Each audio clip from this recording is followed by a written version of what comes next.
All right, who we got here? I'm Oliver Desmond, and I won the Vancouver Regionals yesterday. Went 8-0 with Kashtira. Nice. All right, let's get right into it. Yeah, so I was playing for Hand Trap lineup. I was doing 3 Ash Blossom. Pretty good against Branded. Just got general coverage against most matchups. 2 Bell. I was playing these for Branded as well. This also hits the Runic matchups. Yep. I was playing 2 Ghost Mourner. This one really wasn't that good for me yesterday. I only used it on 1 Stardust Charge Warrior, but it mattered in that matchup because he needed that draw. So Yeah, makes sense. That's about the only time it came up. So I might cut it for like Imperm or something like that else. And then for the monsters, we're playing the 3 Fenrir's. Not the best monster in the deck, but not the worst. Definitely pretty good. Pretty clutch. Ogre, need it for the 5 zone lock. 2 Rise Heart. I used to like 3, but 2's been feeling pretty good lately. Yeah, I think like, most people switched to 2 at this point. I feel like 1's dangerous because like if you play the mirror and they just banish it face down, you're just losing such like a key piece for your combo or playthroughs. Obviously 3 Unicorn, craziest monster, just 1 card combo. They'll probably go to 1. Probably play 4 if you could. I'd play as many as I could. And then the 1 Scareclaw Cash.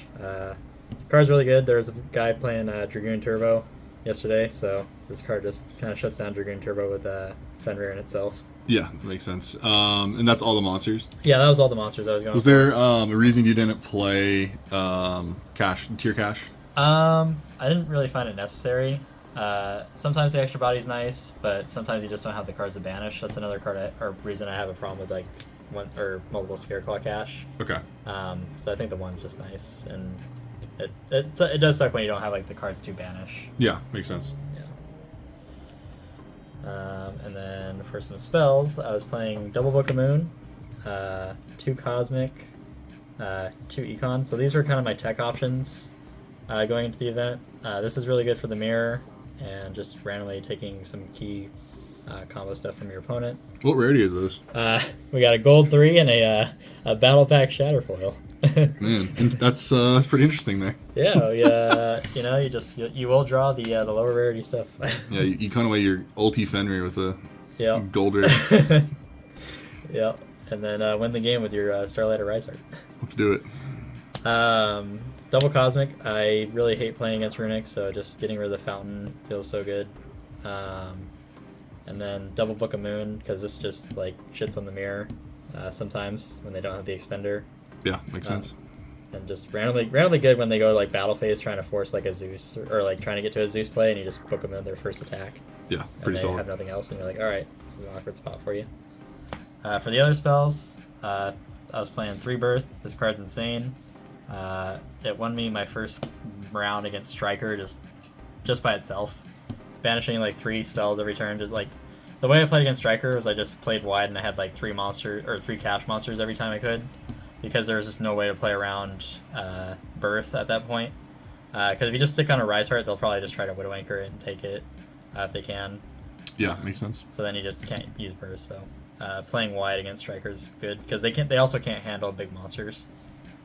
I played 3 Theosis. I was trying to open the Zone Lock 5 combo as much as I could yesterday. I think I only opened it once, and it was against Brandon when I was going second. So by the time I was starting to Zone Lock 5, I was like, oh yeah, I can just go for lethal and end of the game there. Makes sense. Yeah. 3 Prosp, super nice. Really good for just banishing anything you need. Or, like, I play the Guru and the Infinite Track, so just having those banished is really nice to put under a Rise Heart. And digging for any pieces that you're missing, like, this can set up the Zone Lock 5 combo pretty easy if you have the 2 other pieces. Yeah, makes sense. Yep. I think people are expecting this to get hit on the ban list at this point. I can see the consistency. Pretty generic. Yeah, it's probably one of the best pot cards ever printed. Yeah. Well, besides maybe Pot of Greed. Yeah, Pot of Greed takes the cake on that one. But and Desire is still a +1, but some people it's a -9. Yeah. 3 Planet and the 1 Terraforming. Yeah, pretty standard at this point. Yeah. I was expecting to lose a lot of die rolls yesterday, so I went 3 evenly. I did lose a couple die rolls. Never really saw this when I was going second, but I did see it like 1 or 2 games, and that did make an impact because then I was just able to get rid of their board and then summon Unicorn and go full combo from there. Makes sense. And then the one big bang for the usual combos. Yeah. All right, onto the extra deck. Did you consider prep? I know people were. It was in deck list. It was out of deck list. It doesn't look like you played it, so. I didn't play it. I didn't fear Nib. Okay. It just didn't seem like a real card for this event. And even if I was fearing Nib, I just played wide, so I just do Unicorn, Fenrir, set up like something else pass. Got it. Yeah, I know there was the play where people would make the Arise, hold the Scare Claw, and then you have the prep in case you got Kaiju'd, but yeah. Sounds like if you're making just 3 bodies and leaving it that way, then it probably wouldn't be as advantageous. Yeah. So I think prep is like alright if you're going for a different type of build, but I was just playing wide if I could, and then playing full zone lock if I wanted to. Sounds good. And then we got all my zone locks. I got a warning for these. This guy's sus. Yeah, a little sus. But this YouTube channel is already demonetized wherever this gets posted. Yeah. But pretty good zone blocks. And then for the extra deck, we have Infinite Strike Goliath, really good to put under your Rise Heart or your Zeus. A lot of people don't realize that Zeus can attach when you get a card destroyed. That secret effect. That is true, and it is machine. Yeah. So it gets the benefit too. So even if this is under a Rise Heart too, so there's just like a lot of utility in this card. Yeah.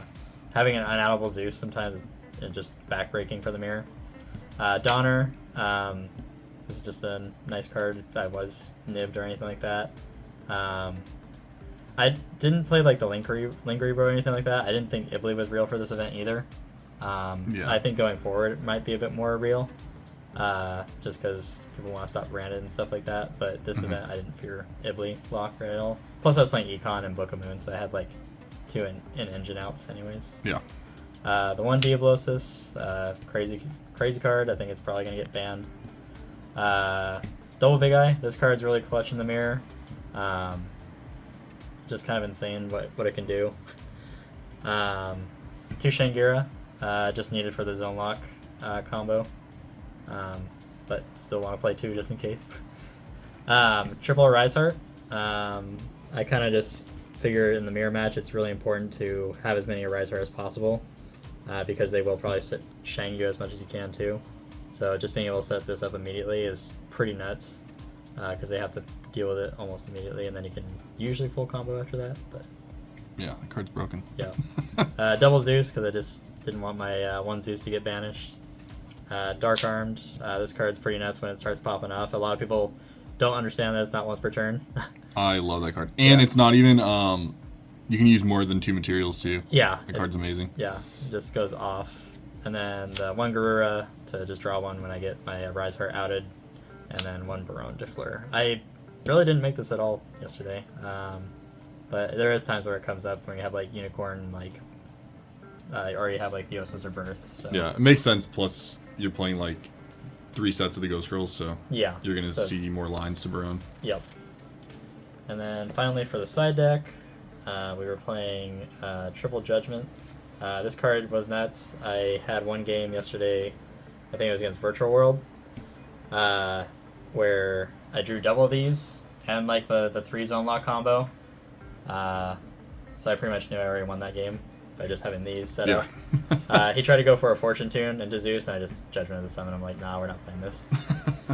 Fair enough. Yep. The One Pointer. This card's insane with the Rise Heart. I was tempted to play Light Force Sword, because it also works with Shangira. Yep. But this card's just nuts, knowing every play that they have, and just where to interrupt their plays so they just can't go.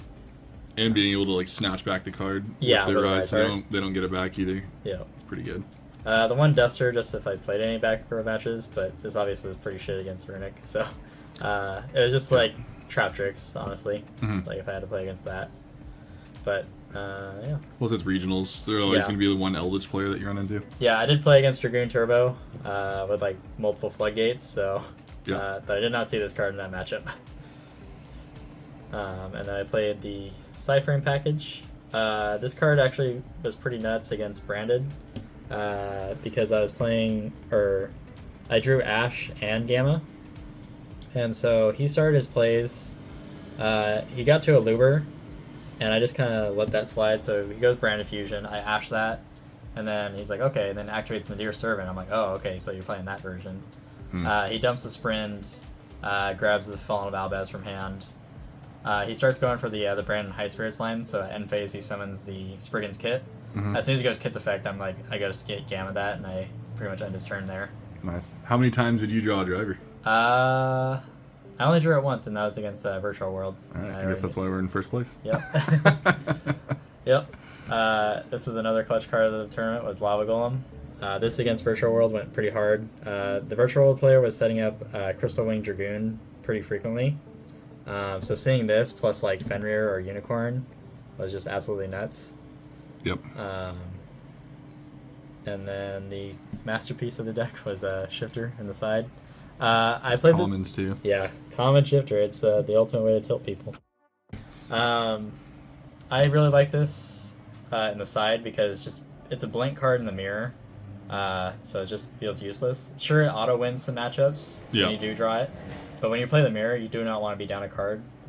I agree with you. I think Yeah. I think that's the correct decision because you can't control your matchups, and 8 rounds at a regional, if you play 4 cash, you have you're just 3 dead cards. Yeah. And you do the math, you're gonna draw a lot of dead hands with that card. Yeah. So.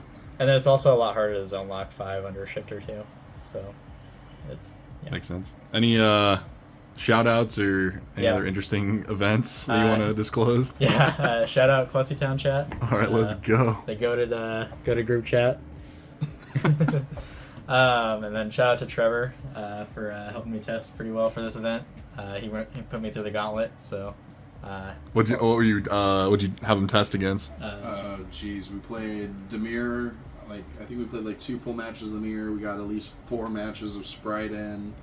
We did Math Mech with the new stuff, and then what was the other one? It was we did Sprite, Cash, Branded, yeah. Branded. Okay, nice. He taught me to ash Brandon Fusion very. It was well. crazy. Oh yeah, it was crazy. Yeah, it's pretty good. Next level tech. And then shout out Card Exchange. Everybody, pretty much from that shop rolled up. They did pretty well. I think it's gotten a lot more competitive than many other shop in Washington. So check it out if you come to Washington. All right, awesome. Thank you. Yeah, thank you. And I'm signing off.